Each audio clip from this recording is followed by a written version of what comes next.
আমরা কথায় কথায় নির্বাচন আসলে লেভেল প্লেইং ফিল্ড বলে একটা টার্ম ইউজ করি। এইবারের নির্বাচন এক ধরনের উদ্বেগ উৎকণ্ঠার মধ্যে কিন্তু আমরা দেখি অনেককে কথা বলতে যে এবার কি ধরনের আইন শৃঙ্খলা পরিস্থিতি হবে, সহিংসতা বেশি হবে কিনা কম হবে। অতীতের সব নির্বাচনে সংঘাত সহিংসতার মধ্য দিয়েই এই নমিনেশন পেপার ফাইলিং হয়েছে। এবার একটি অভিযোগ শুরুটা জনাব ফয়েজ আহমেদ, আমি আপনাকে দিয়ে করতে চাই যে আনুষ্ঠানিক নির্বাচনী প্রচারণা শুরু হতে যাচ্ছে। এর আগে আমরা দেখেছি বিভিন্ন জায়গায় অনানুষ্ঠানিকভাবে কিছু কিছু প্রচারণার খবর আমরা পেয়েছি, সংঘাত সংঘর্ষের ঘটনাও ঘটেছে। এবার আনুষ্ঠানিক প্রচারণায় নিশ্চয়ই উত্তেজনা বাড়বে। কি ধরনের আইন শৃঙ্খলা পরিস্থিতি নিয়ে আপনারা প্রস্তুত রয়েছেন, কি ধরনের বাহিনী নিয়ে কি ধরনের ব্যবস্থা আপনারা রেখেছেন যদি জানান, যে কেমন ব্যবস্থা রেখেছেন সবার, আইন শৃঙ্খলা রক্ষাকারী বাহিনীরা কি করবে এবার? জি, আপনাকে ধন্যবাদ। স্টার নিউজের পথ চলায় শুভেচ্ছা, আমার সহ-আলোচক রবি ভাইকে শুভেচ্ছা, যারা শুনছেন বা আমাকে দেখছেন তাদেরকেও শুভেচ্ছা। আপনি সঠিক বলেছেন যে আজ মধ্যরাত থেকেই বেসিক্যালি আমাদের এখানকার ইলেকশনের ট্রেডিশন অনুযায়ী যখন ইলেকশন কমিশন থেকে বা রিটার্নিং অফিসার প্রার্থীদের মধ্যে নির্বাচনী প্রতীক অ্যালোকেট করে দেন, বরাদ্দ দিয়ে দেন, তারপর থেকেই একরকম আনুষ্ঠানিক প্রচারণা শুরু হয়ে যায়। এখানে একটা টেকনিক্যাল বিষয় আপনাকে বলে রাখি, এই যে প্রচারণার জন্য একটা সুনির্দিষ্ট সময় বেঁধে দিতে হয়, এটার একটা কারণ আছে। এটার মূল কারণটা হচ্ছে আমরা কথায় কথায় নির্বাচন আসলে লেভেল প্লেইং ফিল্ড বলে একটা টার্ম ইউজ করি। অনেকটা সেক্ষেত্রে কীরকম, যে ধরুন রবি ভাই ইলেকশন করছেন বাংলাদেশ জাতীয়তাবাদী দল বিএনপির হয়ে, এখানে ওনাকে প্রতীক বরাদ্দ দিলেও আমরা জানি ওনার প্রতীক কি, বরাদ্দ না দিলেও আমরা জানি ওনার প্রতীক কি। ওনার প্রতীক ধানের শীষে উনি ভোট করবেন সেই দলের ক্যান্ডিডেট, এটা খুব সিম্পল হিসাব। তাহলে মুশকিলটা কোথায়? মুশকিলটা হচ্ছে যে সমস্ত স্বতন্ত্র প্রার্থীরা প্রতিদ্বন্দ্বিতা করবেন, তারা প্রতীক পাওয়ার আগ পর্যন্ত যদি অপরাপর প্রতীক কাছে আগে থেকে নির্ধারিত, তাদেরকে প্রচারণা চালানোর সুযোগ করে দেওয়া হয়, এটা এক ধরনের ইমব্যালেন্স অবস্থা তৈরি করে। সেই জন্যই এক ধরনের বাধ্যবাধকতা থাকে যে প্রতীক বরাদ্দের পরেই আপনি আনুষ্ঠানিক প্রচারণায় যাবেন।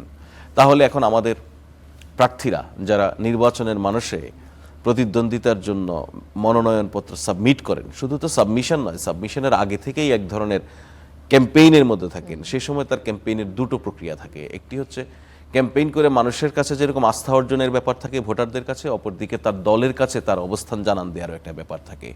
সেই বৈতরণী পার হয়ে যখন উনি দলের অফিসিয়াল টিকিট পান এবং তার প্রার্থিতা যখন বৈধ হয় ইলেকশন কমিশন কর্তৃক, আনুষ্ঠানিক প্রচারণায় যখন যান, তখন একটা ভিন্ন মাত্রা উনি আনুষ্ঠানিকভাবে শুরু করেন। তাহলে এই যে নমিনেশন পেপার সাবমিট করলেন এবং আনুষ্ঠানিক প্রচারণার আগের সময়টা আপনি যেটা মেনশন করছিলেন যে নানান কৌশল প্রার্থীরা অবলম্বন করেন, কৌশল তো ঠিক, আপনি আইনের ব্যত্যয় না ঘটিয়ে বিশেষ কি পদক্ষেপ এখন আপনি যে পদক্ষেপের কথা বলছেন, দেখুন আমাদের এবারের নির্বাচন এক ধরনের উদ্বেগ উৎকণ্ঠার মধ্যে কিন্তু আমরা দেখি অনেককে কথা বলতে যে এবার কি ধরনের আইন শৃঙ্খলা পরিস্থিতি হবে, সহিংসতা বেশি হবে কিনা কম হবে।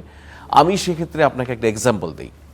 এক্সাম্পলটা হচ্ছে বাংলাদেশের নির্বাচনের ইতিহাসে এখন পর্যন্ত কোনো নির্বাচন, সেটা স্থানীয় সরকার থেকে শুরু করে আপনি জাতীয় নির্বাচন পর্যন্ত যাই মেনশন করুন না কেন, কোনো নির্বাচনে নমিনেশন পেপার সাবমিশনের যে আইনি প্রক্রিয়া বা যে আনুষ্ঠানিকতা, সেটা কখনো এতটা শান্তিপূর্ণ হয়নি যেটা এবার হয়েছে। অতীতের সব নির্বাচনে সংঘাত সহিংসতার মধ্য দিয়েই এই নমিনেশন পেপার ফাইলিং হয়েছে। এবার একটি অভিযোগ নেই। তাহলে আমরা এবার নির্বাচনে আমি একটা উদাহরণ দিতে চাই যে গতকাল বিকেলে ঢাকার মিরপুর একটা ঘটনা ঘটেছে, আপনি জানেন নিশ্চয়ই। বিএনপি এবং জামাত ইসলামের কর্মীদের মধ্যে ধাওয়া পাল্টানোর ঘটনা ঘটেছে। এতে উভয় পক্ষের মধ্যে 15 জনের মতো আহত হয়েছে, এমন ঘটনাটি ঘটেছে। যতটুকু জানা গেছে, ঘটনাটি যদি আমি বলি দর্শকদের উদ্দেশ্যে, বিকেলে জামাতের কয়েকজন নারী কর্মী পীরেরবাগ এলাকায় একটি বাসায় গিয়ে ভোটের প্রচার শুরু করেন এবং তারা নিজেদের পরিচয় দিয়ে ভোটের প্রচারণা চালান। এই বিষয়টি যখন জানাজানি হয়, তখন স্থানীয় যে বিএনপি নেতাকর্মীরা রয়েছেন তারা চলে আসেন এবং এক পর্যায়ে নারী কর্মীদেরকে আটক করে রাখা হয়। এ নিয়ে সংঘর্ষের সূত্রপাত ঘটে। আমার প্রশ্নটি হচ্ছে, প্রশাসন এই বিষয়ে কি পদক্ষেপ নিয়েছে? ওকে, আমি আপনার প্রশ্নের জায়গায় পরিষ্কার করি, আমার জায়গা থেকেই আমি আসি, অসুবিধা নেই। সেটা হচ্ছে আপনি তাহলে আমরা নির্বাচনের যে ডামাডোল বা আনুষ্ঠানিকতা, এর শুরুটা আমরা গুড স্টার্ট, এটা খুব ভালোভাবে হয়েছে, সংঘাত পূর্ণ হয়নি কোনোটাই। এর কারণ কি? এর কারণ পলিটিক্যাল পার্টিগুলি, প্রার্থীরা তাদের একটা রেসপন্সিবল আচরণ দেখিয়েছে। কিন্তু আপনি পার্টিকুলারলি গতকালের যে ঘটনাটা মেনশন করেছেন, সেখানে কি পলিটিক্যাল কর্মীরা কোনো না কোনো জায়গায় তার দায়িত্বশীলতা বা একে অপরের প্রতি রেসপেক্টটা ধরে রাখতে পারেননি। সুতরাং আগামী নির্বাচনে, যে নির্বাচনটাতে আমরা প্রত্যেকেই জানি যে আমাদের ব্রডার স্কেলে কমন এনিমি কে এই নির্বাচনকে বানচাল করতে চায়, কে এখানে একটা সংঘাত সহিংসতার পরিস্থিতি তৈরি করতে চায়, সেটা জেনেও যদি আমরা নিজেরা যারা নির্বাচনে প্রতিদ্বন্দ্বিতা করছেন তারা নিজেরা যদি সংঘাতে জড়িয়ে পড়েন, এটা ওভারঅল দেশের জন্য ক্ষতি হবে। আমাদের গণতান্ত্রিক যে অগ্রযাত্রার পথে আমরা আছি সেই অগ্রযাত্রার জন্য এটা ক্ষতিকর হবে। এখন আপনি পার্টিকুলারলি যদি একটা ইনসিডেন্টকে সামনে নিয়ে আসেন, ধরুন মিরপুরের এটা ঘটনা নিয়ে আসেন, আমি প্রথম কথা হচ্ছে এই ধরনের কোনো ঘটনায় প্রত্যাশিত নয়। এই ধরনের ঘটনায় রিটার্নিং অফিসার তদন্ত করে তার মতো করে ব্যবস্থা নেবেন, এটা ইলেকশন কমিশনের পার্টিকুলার দায়িত্ব, তারা সেটা করছেন। কিন্তু এটার চেয়ে বড় যেই জিনিসটা আমাকে আপনাকে মাথায় রাখতে হবে, আমরা ঠিক নির্বাচনী প্রচারণা শুরুর কয়েক ঘন্টা আগে যদি বলি, এরকম একটা রাজধানীতে যদি দুই গ্রুপের মধ্যে সংঘর্ষ দেখি, এই আশঙ্কা থাকে তৃণমূল পর্যন্ত একটা ভিন্ন বার্তা যাওয়ার। সেক্ষেত্রে অবশ্যই মেজর পলিটিক্যাল পার্টি, এখন আমরা দুটো রাজনৈতিক বড় ক্যাম্প বলবো, একটি বিএনপি নেতৃত্বাধীন ক্যাম্প, অপরটি জামাত নেতৃত্বাধীন ক্যাম্প, তাদেরকে দায়িত্বশীল আচরণ করতে হবে। আদারওয়াইজ যেই রিয়াকশন এটা মাঠ থেকে আসবে। আপনি কিছুক্ষণ আগে বলছিলেন যে নমিনেশন সাবমিট করা পর্যন্ত অনেক শান্তিপূর্ণভাবে অনেক রেসপন্সিবল ছিল। জি, এমন দাবি করেছেন। তাহলে তার পরবর্তীতে প্রচারণা শুরু ঠিক আগে এমন একটি ঘটনা, অ্যালার্মিং।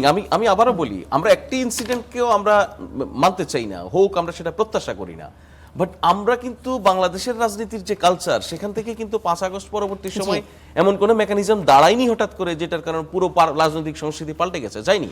আমরা সেই সংস্কৃতি পাল্টে দেওয়ার লড়াই আছি, সামগ্রিকভাবে সবাই আছি, সেটা হবে হয়তো, বাট এই লড়াইয়ের এই সময়কাল, এটা আমাদের একটা বুনিয়াদী সময়, এটা মাথায় রাখতে হবে প্রত্যেককে। জি, ধন্যবাদ জনাব ফয়েজ আহমেদ।